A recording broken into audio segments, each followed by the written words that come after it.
만약 조규성의 경기 막판 헤더가 골문 안으로 들어갔다면 오늘 우리는 전혀 다른 이야기를 하고 있었을지도 모릅니다. 김승규는 여전히 언급되었겠지만 패배의 상징처럼 이야기되지는 않았을 것입니다. 이기혁 역시 아쉬움을 남겼겠지만 모든 비난의 중심에 서지는 않았을 것입니다. 그리고 멕시코와의 0대 1 패배는 단순히 어려운 경기 속에서 실수를 했고 끝까지 반격하며 승점 1점을 되찾아 올 뻔했던 경기로 기억되었을지도 모릅니다. 하지만 축구에는 만약이라는 단어가 존재하지 않습니다. 루이스 로모는 한국 수비진과 골키퍼의 호흡이 맞지 않았던 순간을 놓치지 않고 결승골을 넣었고 멕시코는 1대 0으로 승리했습니다. 그리고 라울 랑엘은 경기 막판 믿기 힘든 선빵으로 그 승리를 지켜냈습니다. 그래서 사람들의 시선은 자연스럽게 단 하나의 장면으로 향했습니다. 김승규와 이기혁의 충돌, 그리고 그 실수 말입니다. 하지만 바로 그 점이 오히려 위험한 부분일지도 모릅니다. 대한민국은 단순히 한 번의 실수 때문에 패배한 것이 아니기 때문입니다. 그 실수는 가장 눈에 띄는 장면이었을 뿐, 그 뒤에는 더 큰 문제들이 숨어 있었습니다. 낮은 수비 블록을 어떻게 공략할 것인가? 선제 실점을 허용한 이후 어떤 방식으로 경기를 풀어나갈 것인가? 그리고 경기 시간이 충분히 남아있는 상황에서 손흥민을 교체하는 결정이 과연 적절했는가 하는 문제들 말입니다. 오늘 우리는 김승규의 실수만 이야기하려는 것이 아닙니다. 오히려 그 실수가 무엇을 가려버렸는지를 이야기하려 합니다. 흥미로운 사실이 하나 있습니다. 멕시코 현지 언론들조차 자국 대표팀이 한국을 상대로 충분히 좋은 경기를 했다고 평가하지는 않았다는 점입니다. 대부분의 매체들은 경기의 흐름을 바꾼 장면으로 김승규와 이기혁 사이의 의사소통 문제를 지목했습니다. 단 몇 초 만에 균형은 무너졌고 루이스 로모는 경기의 유일한 골을 기록했으며 경기 전체의 분위기는 완전히 달라졌습니다. 사실 이런 일은 축구에서는 흔히 일어날 수 있습니다. 두 팀 모두 신중하게 접근하고 결정적인 기회가 많지 않은 팽팽한 경기에서는 단 한 번의 실수만으로도 승패가 갈릴 수 있습니다. 하비에르 아기레 감독 역시 경기 후 인터뷰에서 이 경기가 매우 어려운 경기였으며 두 팀의 차이는 크지 않았다고 인정했습니다. 그는 한국이 멕시코가 원하는 플레이를 거의 하지 못하도록 만들었다고 이야기했습니다. 문제는 실점이 발생한 직후부터 모든 논의가 한 방향으로만 흘러가기 시작했다는 것입니다. 사람들은 김승규의 실수를 이야기했습니다. 이기혁과의 충돌을 이야기했습니다. 그리고 멕시코가 한국으로부터 선물을 받았다고 이야기했습니다. 하지만 조금만 더 깊이 들여다본다면 우리는 그 실수가 단지 직접적인 실점의 원인이었을 뿐 패배의 근본적인 원인은 아니었다는 사실을 발견할 수 있습니다. 한 가지 가정을 해보겠습니다. 만약 경기 막판 대한민국이 동점골을 넣었다면 오늘 우리는 여전히 그 장면에 대해 이렇게까지 이야기하고 있었을까요? 아마 아닐 것입니다. 그랬다면 김승규의 실수는 안타까운 사고로 기억되었겠지만 결국 동료들이 만회해준 장면으로 남았을 것입니다. 그리고 그것은 곧 대한민국이 경기를 구해내지 못한 다른 이유가 존재했다는 뜻이기도 합니다. 그리고 바로 그 이유가 우리가 지금부터 이야기하려는 주제입니다. 하지만 멕시코가 수비적으로 내려앉았다는 사실은 이야기의 절반에 불과합니다. 나머지 절반은 대한민국이 공을 내주지 않고 기다리는 상대를 상대로 무엇을 했느냐는 것입니다. 안타깝게도 대답은 그리 긍정적이지 않습니다. 대한민국은 경기 대부분의 시간 동안 더 많은 볼 점유율을 가져갔고 상대보다 높은 위치에서 경기를 운영했습니다. 하지만 실제로 멕시코를 위협했다고 느껴지는 순간은 많지 않았습니다. 중원에서의 패스는 계속 이어졌고 공격 전개도 이루어졌지만 멕시코가 가장 두려워했을 법한 장면들은 거의 만들어지지 않았습니다. 그들의 수비 구조를 흔들어 놓을 만한 움직임이 좀처럼 나오지 않았던 것입니다. 낮은 수비 블록은 분명 약점이 있습니다. 빠른 측면 전환으로 상대를 벌릴 수도 있고 풀백과 센터백 사이의 공간을 공략할 수도 있으며 세트피스나 하프 스페이스에서의 수적 우위를 활용할 수도 있습니다. 하지만 대한민국은 이러한 방법들을 지속적으로 보여주지 못했습니다. 이강인은 점점 더 아래로 내려와 공을 받아야 했습니다. 자연스럽게 공격진과의 거리는 멀어졌고 손흥민 역시 가장 위협적인 지역에서 마무리를 노리기보다는 측면으로 빠져나와 빌드업 과정에 관여하는 시간이 늘어났습니다. 반면 멕시코는 이런 상황을 오히려 편안하게 받아들였습니다. 대한민국이 위험하지 않은 지역에서 공을 돌리는 것은 크게 개의치 않았습니다. 그들이 집중한 것은 단 하나였습니다. 이강인이나 손흥민이 수비 라인과 미드필더 라인 사이의 공간에서 자유롭게 공을 받지 못하도록 만드는 것이었습니다. 그래서 경기를 다시 돌아보면 한 가지 이상한 느낌이 듭니다.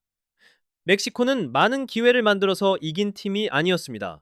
오히려 멕시코는 이 경기를 대한민국이 낮은 수비 블록을 얼마나 잘 공략할 수 있는지를 시험하는 경기로 바꾸어 놓았고, 대한민국은 그 시험을 통과하지 못했습니다. 더 안타까운 사실은 이런 문제가 실점 이후에 나타난 것이 아니라는 점입니다. 경기 시작부터 이미 존재하고 있던 문제였습니다.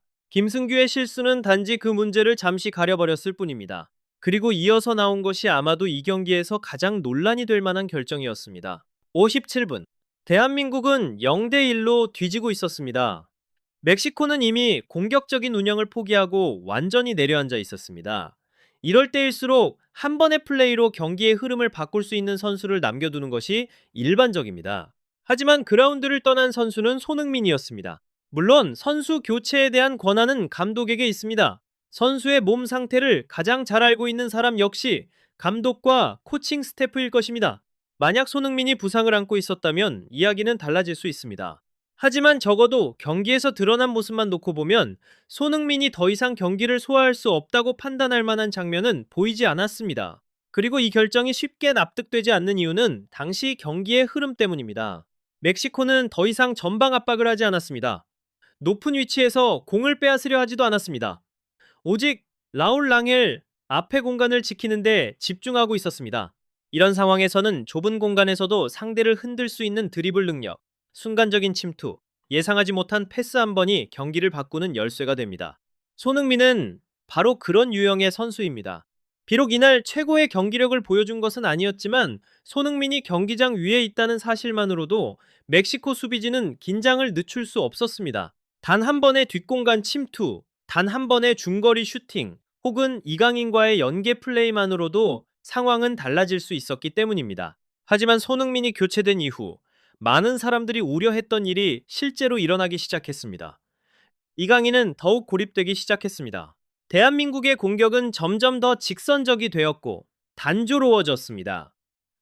그리고 경기 막판에는 아이러니한 장면이 연출되었습니다. 대한민국은 동점골을 넣기 위해 공격수를 4명, 심지어 5명까지 투입하며 승부수를 던졌습니다. 공격 숫자는 계속 늘어났습니다. 하지만 정작 상대 수비진에게 가장 큰 두려움을 줄 수 있는 선수는 이미 벤치에 앉아 경기장을 바라보고 있었습니다. 김승규의 실수가 모든 관심을 실점 장면으로 집중시켰다면 손흥민을 너무 이른 시간에 교체한 결정은 어쩌면 대한민국이 그 실수를 만회할 기회를 스스로 잃어버린 순간이었는지도 모릅니다. 하지만 결국 이 패배를 더욱 아프게 만드는 장면은 경기 종료 직전에 찾아왔습니다. 그것은 조규성의 헤더였습니다. 거의 90분 내내 멕시코의 촘촘한 수비를 공략하지 못하던 대한민국은 마침내 단 한 번의 틈을 만들어냈습니다. 측면에서 올라온 크로스는 완벽에 가까웠습니다. 조규성은 수비수보다 좋은 위치를 선점했고 정확한 타이밍에 몸을 띄워 이상적인 헤더를 시도했습니다. 낮은 수비 블록을 상대로 한 경기에서 한두 번 나올까 말까 한 결정적인 기회였습니다. 그리고 그 순간 라울 랑헬이 나타났습니다. 그의 반응은 거의 본능에 가까웠습니다. 몸을 던지며 손을 뻗었고 공은 골라인을 넘기 직전 그의 손끝에 걸렸습니다. 경기 후 랑헬은 모든 것이 너무 빨리 일어났기 때문에 정확히 어떤 일이 벌어졌는지 설명하기 어렵다고 말했습니다. 다만 마지막 순간까지 집중력을 잃지 않았을 뿐이라고 이야기했습니다. 바로 그것이 승리와 무승부를 가르는 차이였습니다. 만약 그 공이 골문 안으로 들어갔다면 점수는 1대1이 되었을 것입니다. 만약 그 공이 골문 안으로 들어갔다면 멕시코는 지나치게 수비적으로 물러섰다는 비판을 받았을지도 모릅니다. 만약 그 공이 골문 안으로 들어갔다면 김승규의 실수 역시 패배의 원인이 아니라 동료들이 만회해준 안타까운 장면으로 기억되었을 가능성이 높습니다. 불과 몇 센티미터가 경기 전체의 이야기를 바꾸어 놓은 것입니다. 그래서 저는 이번 멕시코전이 단순히 김승규가 실수한 경기로 기억되어서는 안 된다고 생각합니다. 오히려 대한민국이 멕시코로 하여금 원래의 축구를 포기하게 만들었고 상대를 끝까지 수비하게 만들었지만 결국 마지막 문지기 한 명을 넘지 못했던 경기로 기억되어야 한다고 생각합니다. 김승규의 실수는 분명 존재했습니다. 하지만 어쩌면 더 두려운 사실은 그 실수가 없었다고 하더라도 대한민국이 과연 멕시코가 던진 문제를 해결할 수 있었을지에 대해서는 여전히 확신하기 어렵다는 점일지도 모릅니다. 패배는 분명 아쉽습니다. 하지만 이것은 멕시코가 대한민국을 완전히 압도한 경기가 아니었습니다. 멕시코는 스스로 인정했듯이 압박을 포기했고 내려앉았으며 매 순간 마지막 공을 걷어내는 심정으로 버텨야 했습니다. 문제는 대한민국이 그런 상대를 상대로도 결정적인 한 방을 만들어내지 못했다는 것입니다. 이제 남은 것은 하나뿐입니다. 대한민국이 이번 패배로부터 무엇을 배울 수 있느냐는 것입니다. 여러분은 어떻게 생각하십니까? 대한민국이 멕시코에게 패배한 진짜 이유는 무엇이었다고 생각하십니까? 김승규의 실수였을까요? 손흥민의 교체였을까요? 아니면 멕시코의 낮은 수비 블록을 끝내 무너뜨리지 못한 공격 전술의 한계였을까요? 댓글로 여러분의 생각을 들려주시기 바랍니다. 시청해주셔서 감사합니다. 다음 영상에서 다시 뵙겠습니다.